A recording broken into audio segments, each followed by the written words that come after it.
begin with the digging up of a cemetery. Right now, Detroit investigators are working with state police and the feds, collecting remains to be tested for DNA.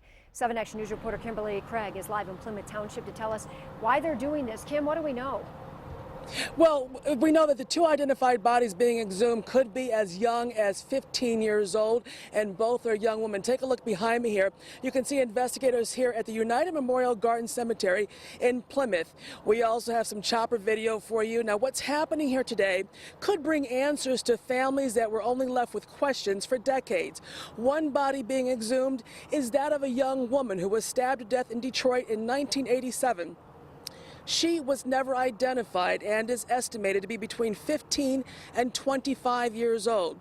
The other body being exhumed is a Highland Park case, a young woman between 15 and 20 years old who died from an overdose. Now, hopefully DNA will be able to give these answers, give us names to these victims.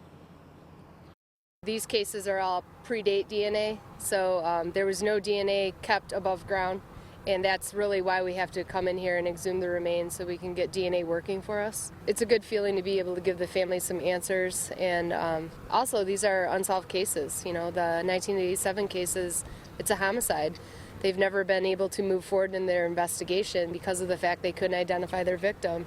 So us being able to get her DNA and potentially identifying her is the next step in that investigation. So you can see there's plenty of DPD, and Highland Park is here with us today.